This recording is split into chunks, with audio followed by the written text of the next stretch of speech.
Let's be honest, you didn't just build a trading bot, you built a black box. And in today's crazy fast market, that's not just a financial risk, it's a recipe for disaster. So you know what? Let's crack this thing open and see what's really ticking inside. Ah, yes. The dream, isn't it? 100% win rate. For days, maybe even weeks. It feels like you've finally done it. You've found the holy grail. The algorithm is just perfect. The profits are stacking up. But this perfection? It's a complete illusion. And just like that, poof, it's all gone. One bad trade, one little market shift you didn't see coming, and the account balance flatlines at zero. How?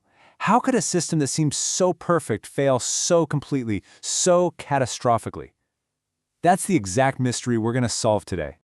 This quote just nails the feeling, doesn't it?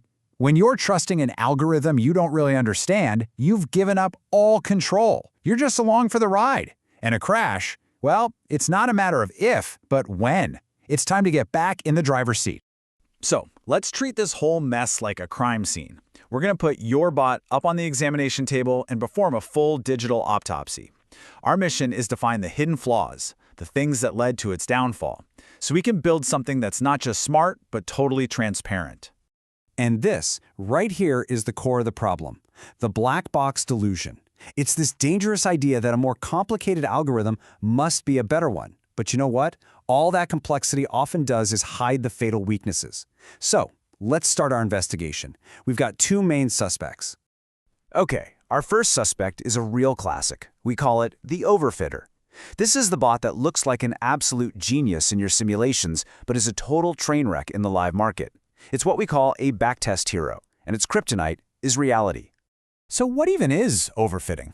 Well, imagine you give your bot so many rules that instead of learning the real market patterns, the signal, it just memorizes all the random junk from your historical data, the noise.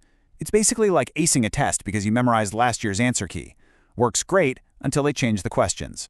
And this creates a huge weakness, structural fragility. The bot seems really intelligent, but its whole logic is built on glass. It never learned why the market was moving, only the specific shape of how it moved before. The moment the market zigs instead of zags, the whole thing just shatters.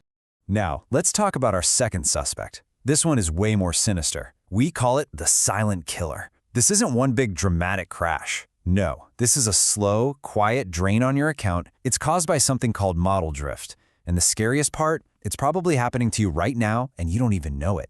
All right, you really need to look closely at this with me. See what's happening? Look right here on Wednesday.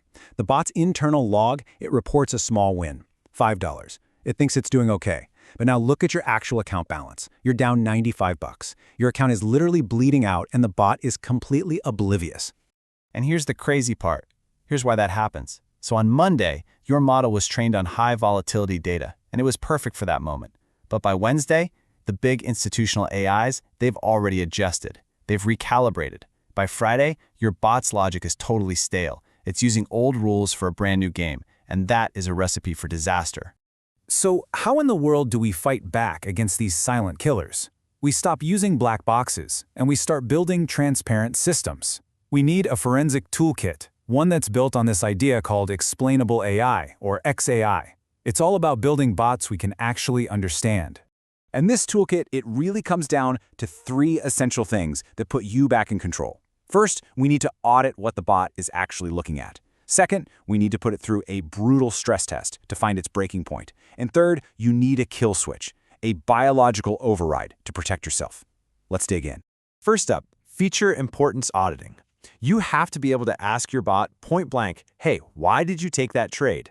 And if it can't tell you the top 3 reasons, was it volume, was it RSI, was it order flow delta? If it can't answer that, then my friend, you are flying completely blind. Next up, the stress test protocol. And listen, a pretty back test is not enough. You have to push your bot to its absolute limit in simulated nightmare scenarios. What happens with high latency? What happens in low liquidity? If the logic breaks when you apply pressure, it was never really solid to begin with. And finally, the kill switch threshold. This is your emergency brake. It's non-negotiable. You set a hard drawdown limit, say 3%. If the bot loses that much, it doesn't just stop. It's forced to wipe its memory, its cache, and relearn the current market conditions from scratch before it's allowed to risk another penny. This forces it to adapt or die. So what's the big takeaway here? Well, to survive and actually thrive in today's markets, you have to completely shift your mindset. It's about moving from being a passive consumer of technology to an active creator of it. And this chart just lays it out perfectly. A consumer trusts the black box, they hope for the best, and they're just a passenger.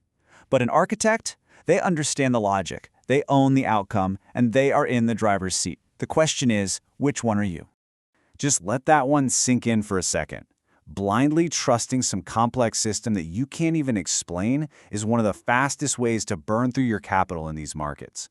The goal isn't a bot that never loses. It's a system that you understand completely, win or lose. So I'm going to leave you with this question. I want you to take a hard, honest look at the tools you're using. After everything we've gone through today, can you say for certain that what you've built is a valuable asset, or is it just a ticking time bomb waiting for the right moment to go off?